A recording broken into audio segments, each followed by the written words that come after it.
Carl Jung, the influential 20th-century psychologist, offered a revolutionary perspective on life's trajectory. The initial decades aren't the main act, but rather a vital prelude. Life really does begin at 40, he declared. Up until then, you're just doing research. This assertion boldly challenges our societal narrative that often casts aging in a shadow, portraying midlife as a period of decline, chaos, or crisis. We're bombarded with cliches of the midlife crisis, a time of existential dread, reckless decisions, and desperate attempts to reclaim youth. But what if, as Jung suggests, this isn't a crisis at all, but a profound awakening? What if it's not an ending, but a vibrant new beginning? To grasp Jung's vision, consider the first 40 years as a grand expedition. During this phase, we are explorers, meticulously gathering experiences, forging our identities, and deciphering the intricate workings of the world. It's a period of explosive growth, where we absorb ideas and values from our surroundings like sponges. Yet, beneath the surface, there's a persistent, often unarticulated search. Who am I? What am I meant to do? What will truly bring me happiness? These profound questions propel us through our youth, but the answers we uncover often feel strangely incomplete. We strive to make sense of life while still navigating the labyrinth of our own evolving selves. We build careers, cultivate relationships, and nurture families, frequently driven by external validation and societal expectations. We learn, we strive, and sometimes we stumble, and every step of this journey shapes us. Yet, Jung posits, all of this is simply preparation. It's the meticulous research, the painstaking groundwork for something far more profound that lies ahead. As we approach 40, a subtle yet undeniable shift begins to occur. The old ways of living, the priorities that once seemed so urgent, climbing the corporate ladder, fitting into societal molds, meeting expectations, start to lose their compelling grip. A dawning realization often washes over us. Much of what we've pursued was shaped by others' definitions of success and happiness. This awareness, though initially unsettling, carries a powerful, liberating current. It marks the genesis of a new phase, one Jung termed individuation, the profound process of becoming whole, of living life authentically on our own terms. This transformation isn't a sudden seismic event. It unfolds gradually, often beginning with quiet, persistent whispers. Is this all there is? Am I truly living the life I desire? These questions might surface during moments of introspection, a significant career milestone, a birthday that feels different, or even just a quiet evening spent alone. Once they emerge, however, they rarely recede. Instead, they amplify, demanding answers, compelling us to confront ourselves in ways we never have before. The world might label this a midlife crisis, framing these moments of questioning and change as a breakdown. But Jung invites us to reframe this experience. What if this isn't a crisis at all, but a monumental opportunity? What if this stage of life, with its inherent challenges, doubts, and shifts, is precisely what we need to blossom into the person we were always destined to be? Midlife, as Jung envisioned it, is not the beginning of the end. It is the genesis of something far more real, more deeply meaningful, and exquisitely authentic. To fully appreciate this, it's crucial to understand how we navigated the first half of life. During this period, our energy is largely consumed by building what Jung called the persona, the outward identity we meticulously present to the world. This persona is a carefully constructed facade, influenced by our upbringing, cultural norms, and social expectations. It's the version of ourselves that yearns for approval, strives to fit in, and aims to succeed in the eyes of others. This phase is undeniably necessary. Without it, we wouldn't learn to navigate the complexities of society or establish the foundational elements of adulthood. However, the persona is merely a mask, a role we play, and while it serves a vital purpose, it's only a fragment of our complete being. The real challenge arises when we become inextricably attached to this mask, mistaking it for our true self. By the time we reach midlife, the carefully constructed cracks in the persona begin to appear. The roles we've diligently played, the accomplished professional, the devoted parent, the dutiful partner, start to feel constricting, even suffocating. We begin to sense an expansive more within us, beyond the image we've projected. And this, Jung believed, is where the profound work truly commences. The process of moving beyond the persona, Jung called individuation.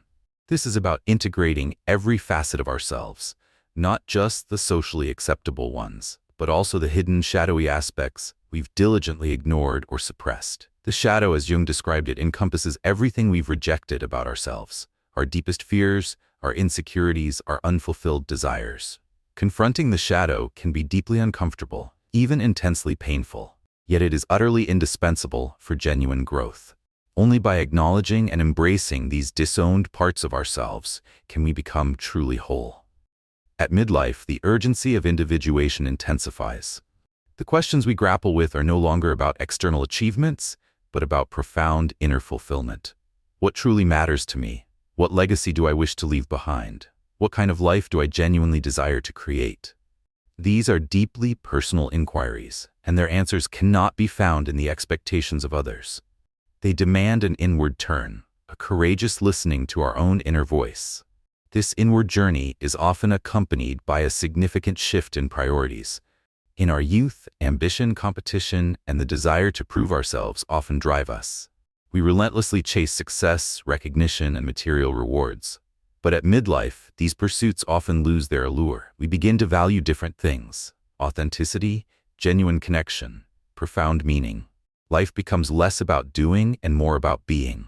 It's no longer about proving our worth, but about living in exquisite alignment with our truest selves.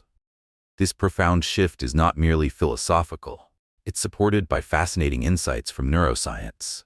Studies reveal that as we age, the brain's emotional centers achieve a greater equilibrium. We become less reactive and more reflective, better equipped to regulate our emotions and approach life's inevitable challenges with a deeper sense of calm and perspective. This newfound emotional maturity empowers us to make decisions rooted in our deepest values, rather than our fleeting fears. We gracefully step off the autopilot and begin living with intentionality.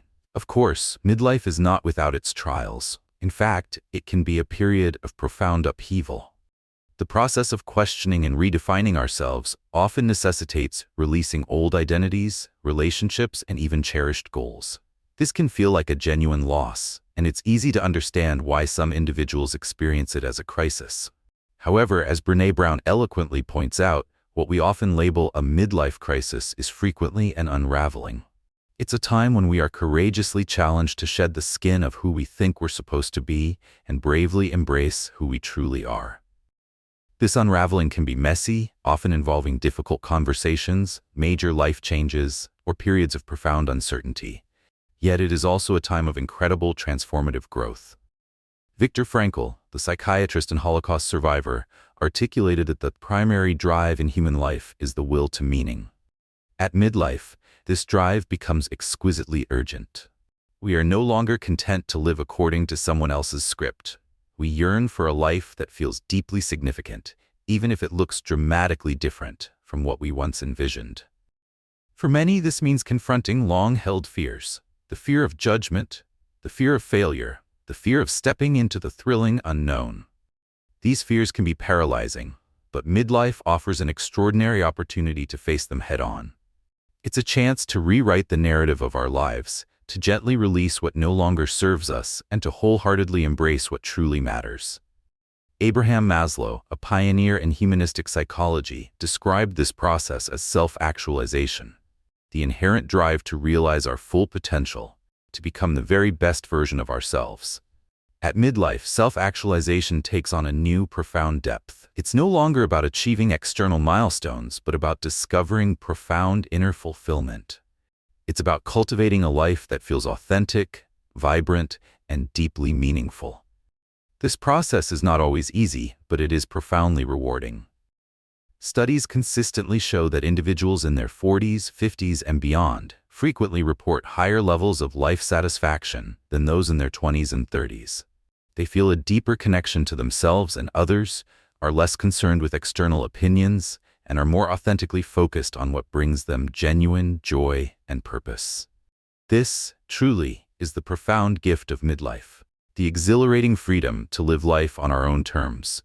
Jung believed that this hard-won freedom stems from embracing the full, glorious complexity of who we are.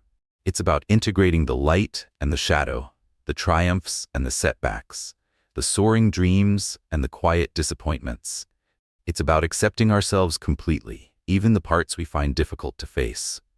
The most terrifying thing is to accept oneself completely, Jung famously said, but it is also the most liberating. Midlife is not a time to lament what we've lost. It is a time to celebrate the invaluable treasures we've gained: wisdom, clarity, unwavering resilience. It's a time to meticulously build a life that authentically reflects our true selves, a life that feels profoundly real and gloriously whole. It's a time to finally stop researching and, with open arms, begin living. In this powerful sense, midlife is not the beginning of the end. It is the exhilarating beginning of something far more profound, a pivotal turning point, an undeniable chance to bravely step into the life we were always meant to live. And while the journey may be challenging, it is also immeasurably rewarding. Life truly does begin at 40, not because we miraculously have all the answers, but because finally we begin to ask the right questions.